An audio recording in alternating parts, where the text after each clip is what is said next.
wa ala ali sayyidina Muhammad. Allahumma 'allimna ma yanfa'una wanfa'na bima 'allamtana innaka antal alimul hakim. Rabbi shrah li sadri wa yassir li amri wahlul 'uqdatam min lisani yafqahu qawli.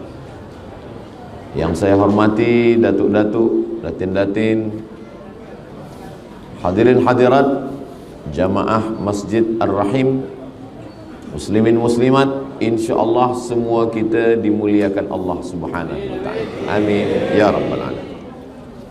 Bagi yang belum berniat, kita berniat nawaitul i'tikaf fi hadzal masjid lillahi ta'ala. Selama kita berada dalam masjid ini, malaikat mendoakan dengan dua doa. Allahumma ighfir lahu, Allahumma arhamhu. Ampunkan dia, rahmati dia. Selama dia belum batal wudhu dan belum keluar dari masjid, maka doa malaikat tak putus. Allahumma ighfir lahu, Allahumma arhamhu. Rahmati dia, ampunkan dia. Itulah mengapa tadi sebelum masuk masjid kita langkah kaki kanan, kita baca doa, Allahumma ftahli abwaaba rahmatik. Ya Allah, bukakan untuk saya pintu rahmat. Karena bersesuaian dengan doa malaikat, Allahumma ighfir lahu warhamhu. Inna lillahi mi'ata rahmah. Allah punya 100 rahmat. Lalu kemudian yang 99 digenggam Allah, nanti dia bagi pada hari kiamat. Yang satu rahmat dia turunkan, berebut-rebutlah kita dengan makhluk yang lain. Karena satu rahmat Allah itulah gajah tidak menimpa anaknya sehingga mati. Karena satu rahmat itulah burung elang tidak akan memakan anaknya walaupun dia burung yang buas. Karena satu rahmat itulah harimau tidak akan memakan anak harimau, karena ada rahmat kasih sayang Allah Subhanahu wa ta'ala. Itu maka manakala kita duduk antara dua sujud, Rabbighfirli warhamni, mendoakan orang yang meninggal, Allahumma ighfir lahu warhamhu. Doa ketika berjumpa, Assalamualaikum warahmatullah. Dan doa malaikat untuk kita, Allahumma ighfir lahu warhamhu. La yudkhilal jannata ahadakum amaluhu. Tidak ada satu pun di antara kamu masuk surga kerana amalmu.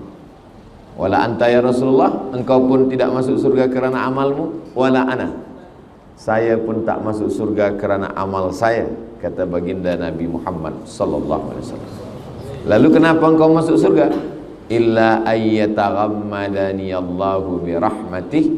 Masuk surga kerana rahmat Allah Subhanahu wa ta'ala. Maka menyambung silaturahim adalah menyambungkan rahmat Allah Subhanahu wa ta'ala.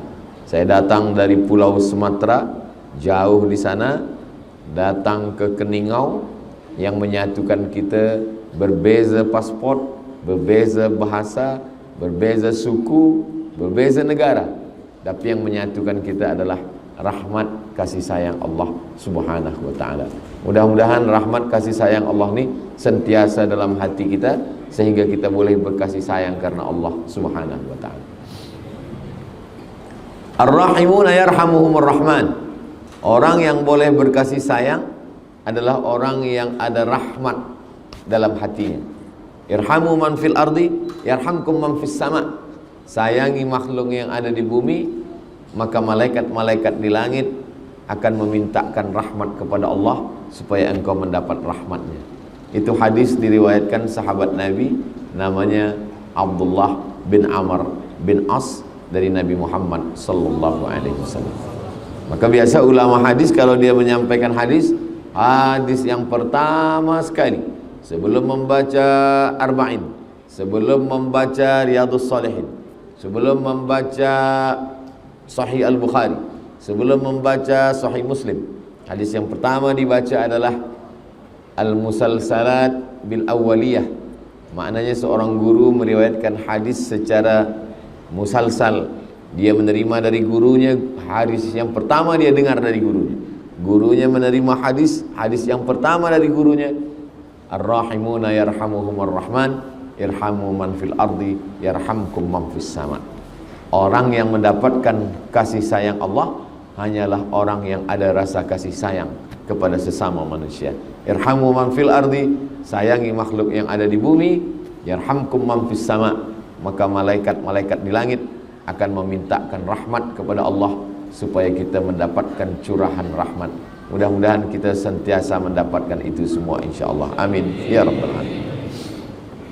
Ini yang ada di kertas di tangan saya ini, tulisannya pelancaran sumbangan infak fisabilillah, mihrab masjid, dan memperbaiki ruang wudhu muslimah Masjid Ar-Rahim, Pekan Keningau, Sabah. Allah SWT sebaik-baik memberi balasan. Allah Maha Kaya, wallahu ghaniyun 'anil alamin. Allah Maha Kaya dari semesta alam. Kalau memang Allah Maha Kaya, kenapa dia tidak pakai innama amruhu idza arada syai'an ayyakula lahu kun fayakun? Kenapa dia tak gunakan kun fayakun lalu masjid semua ada? Maka kalau Allah pakai kun fayakun, masjid tegak, mihrab siap, tandas tempat semuanya sudah ready siap, lalu apa amal kita yang boleh mengalir hingga hari kiamat? Jadi banyak orang mengatakan, saya dah tolong masjid, saya dah tolong surau. Sebenarnya kita tidak tolong masjid, kita tidak tolong surau, kita sedang tolong diri kita sendiri. Jadi itu yang pokok pangkal yang pertama kali mesti kita betulkan dalam fikiran kita. Kita tidak tolong masjid, kita tidak tolong surau, kita tidak tolong anak yatim, kita tidak tolong fakir miskin. Kerana ada tak ada kita, masjid tetap tegak berdiri. Kita tolong ataupun kita tolong, masjid tetap ada. Sampai hari ini tak ada masjid yang tumbang, tak ada masjid yang lapuk, semua tegak berdiri. Kita sebenarnya sedang menolong diri kita sendiri di hadapan Allah Subhanahu wa ta'ala. Mindset kita mesti kita luruskan. Sebab kalau tidak, kalau kita tolong masjid itu jadi, kita akan mengatakan kalau saya tak ada masjid tak jadi. Muncullah apa namanya ujub. Ujub artinya i'jabul mar'i binafsihi. Orang merasa ujub terhadap dirinya. Maka pokok pangkal yang pertama sebelum kita berwakaf, sebelum kita berinfak, sebelum kita bersedekah, saya bukan tolong masjid, tapi saya sedang tolong diri saya, kerana semua yang saya miliki ini akan tinggal. Maka kata Nabi SAW, kamu lebih sayang harta anak kamu daripada harta kamu sendiri. Kata sahabat, kami lebih sayang harta kami. Tidak. Kata Nabi, kamu lebih sayang harta anak kamu daripada harta kamu sendiri. Kata sahabat, kami sayang harta kami. Tidak.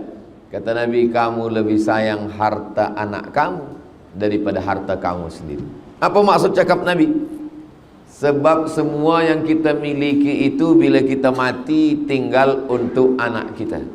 Rumah untuk anak, kereta untuk anak, kebun untuk anak, duit, semua yang tinggal untuk anak. Yang untuk kita, itulah yang kita masukkan ke dalam kotak infak, sedekah, itu sajalah yang kita bawa mati. Maka kata Nabi, kamu lebih sayang harta anak kamu daripada harta kamu sendiri. Kerana harta kita sendiri yang kita bawa mati tak seberapa. Yang lebih banyak kita tinggalkan adalah untuk anak-anak kita. Ada seorang ulama sedang menengok orang sakit. Menengok orang sakit, ada lilin hidup. Lilin menyala hidup. Kemudian orang yang sakit tadi sakratul maut, menghembuskan nafas yang terakhir, innalillahi wa inna ilaihi raji'un. Ulama tadi terus menghembus lilin, memadamkan, mematikan lilin. Padam lilin, gelap semua. Kata tetamu, ada orang meninggal, kita perlu lampu yang terang, kita nak takziah, kita nak baca yasin, kita nak tahlil. Kenapa ada orang mati kamu padamkan lilin? Kata ulama yang dekat lilin tadi, waktu dia hidup tadi, semasa dia hidup tadi, lilin ini punya dia. Tapi begitu ruh dia keluar dari jasad, sekarang lilin ini sudah punya anak dia. Dan kita belum minta izin ke anak dia untuk menyalakan lilin ini. Apakah mereka izin atau tidak? Maka saya takut syubhat. memakai harta orang belum izin. Itulah kenapa saya padamkan lilin. Sebab 1 second, 1 detik ketika nyawa keluar dari jasad, maka terlepaslah semua milik kita. Dia tidak lagi punya kita. Lilin yang tadi punya kita menyala hidup, tapi ketika roh keluar dari jasad, kita mesti padamkan itu lilin. Sebab dia bukan lagi milik kita, tapi sudah milik anak-anak kita. Dan ulama tidak mau memakai lilin kerana anak-anak almarhum belum memberikan izin. Tapi bila anak-anak ditanya, hai semua anak ahli waris, izinkah kamu bila lilin ini diguna hidup kembali? Kata mereka, kami izin. Barulah boleh dinyalakan lagi. Itulah kenapa banyak orang tidak mau datang tahlil. Sebab apa? Nanti bila dibagikan minum, dia takut minuman ini harta warisan yang belum dibagi. Bila dibagi makanan, dia takut makan, rupanya makanan ini adalah harta warisan yang belum dibagi. Maka satu daripada keluarga ahli waris bagikan iklan kepada semua hadirin hadirat yang berhadir, ini air minum dan makanan semua yang ada dah sedia. Ini bukan harta daripada warisan yang belum dibagi. Jangan kamu takut, jangan kamu segan. Ini adalah sedekah daripada anak-anaknya, supaya tetamu tidak ada berat hati, susah hati, dan tak sedap hati untuk minum dan makan. Bahkan di rumah itu pun, rumah itu tidak lagi punya almarhum. Lantai rumah itu sudah menjadi milik ahli waris, dan mereka belum berbagi lagi. Bila kita bertamu ke rumah orang, assalamualaikum, idza sta'zana ahadukum salasan, kalau kita minta izin 3 kali, falam yu'zan, tak ada izin, falyarji, baliklah pulang ke rumah. Sekarang kita dah minta izin 3 kali, dan rupa-rupanya rumah ini masih lagi musyarakah, bersyarikat, berkongsi.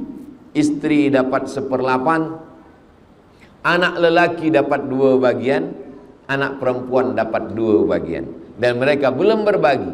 Lantai yang kita duduk punya isteri kah, punya anak lelaki kah, punya anak perempuan? Air minum yang akan kita minum, apakah ini punya isteri, punya anak lelaki, atau punya anak perempuan? Makanan yang disuguhkan, yang jamuan malam, kita pun belum tahu. Itulah kenapa 1 dari 2 memberikan kata alu-aluan sambutan kepada semua hadirin hadirat yang datang, membacakan Yasin, Al-Fatihah, Qul Al-Falaq, An-Nas, bertahtim, bertahlil, berzikir semua. Ini adalah sedekah daripada ahli waris, sehingga tetamu pun makan jamuan dengan senang hati, tak ada rasa berat dalam hatinya. Begitu bahwa kita tidak punya apa-apa. Meninggal pukul 8 malam, jenazah diletakkan di tempat bilik tamu. Tidak ada orang yang mati pukul 8 malam, jenazahnya tetap dalam bilik kamar istri dia. Pukul 2 malam, istri tidur di bilik tidur, jenazah kita diletakkan di tempat tetamu yang biasa datang. Kenapa?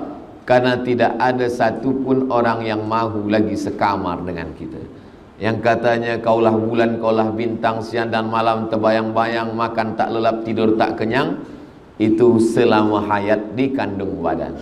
Selepas roh keluar daripada jasad, itu hanyalah setakat bertanam tebu di tepi bibir, manis di ujung lidah, hanya tinggal kenangan saja. Dia hanya menunggu kita. Walladzina yatawaffawna minkum, suami-suami yang meninggal dunia, wa yadharuna azwajan, istrinya menunggu, arba'ata ashhurin wa ashra, 4 bulan 10 hari. Selepas 4 bulan 10 hari, dia pun akan dipinang oleh suaminya yang baru. Selepas itu, say goodbye. Tapi jangan tazkirah petang ini membuat tuan balik ke rumah tidak lagi mesra, tidak lagi ada kata-kata cinta. Saya hanya ingin mengingatkan bahwa perjalanan sesaat di atas dunia, kita yang kekal abadi, kata Nabi SAW, yatsba'ul mayyita thalathun, ada 3 yang mengiringkan jenazah. Ramai. Ustaz Abdul Somad kalau mati meninggal dunia, ramai orang akan mengiringkan. Kata Nabi tidak. Yang mengiringkan hanya 3 saja. Yang pertama, maluhu, hartanya. Kereta, motosikal, selimut, kain, ikut mengiringkan. tapi tak sampai masuk ke dalam. Lama hidup banyak dirasa, jauh berjalan banyak ditengok. Saya sudah menengok kuburan orang Islam di Mesir, saya tengok kuburan orang Islam di Maghribi. Sampai saya 2-3 hari ada orang meninggal, saya tengok kuburan. Belum pernah menengok kereta masuk kubur lagi. Semua tinggal tempat parking. Yang kedua, ahluhu, isteri, anak, cucu, menantu, semuanya tinggal.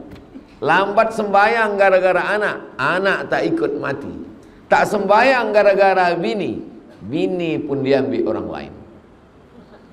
Tak puasa gara-gara suami, suami pun belum mati pun dah diambil orang. Yang senyum yang belum berbini pula. Apa yang akan kita bawa mati? Kata Nabi SAW, harta tinggal, keluarga tinggal. Wa yabqa wahidun, yang tinggal hanya satu. Apa dia? Wa amaluhu, amal. Salat, amal. Baca Quran, amal. Salawat, amal. Istighfar, amal. Tahlil, amal. Sedekah, amal. Haji, amal. Jihad, amal. Tapi di antara semua amal ini, ada satu amal yang disebut Allah dalam Al-Quran. Manakala semua orang yang mati itu ditanya Allah Ta'ala, hai orang yang mati, apa amal yang kamu mahu kalau aku hidupkan lagi? Mereka semua menjawab, laula akhartani ila ajalin qarib, kalau engkau bagi aku hidup sekejap saja, fa as-saddaqa, kami mau bersedekah, saya mahu bersedekah ya Allah. Maka tepat sekali sumbangan infak fisabilillah, mihrab masjid, memperbaiki ruangan wuduk. Mihrab masjid memperbaiki ruangan wuduk. Mihrab masjid 5 kali imam sembahyang di mihrab, subuh, zuhur, asar, maghrib, isya, tarawih, tahajud, witir, idul fitri, idul adha, istisqa minta hujan, kusuf gerhana matahari, khusuf gerhana bulan.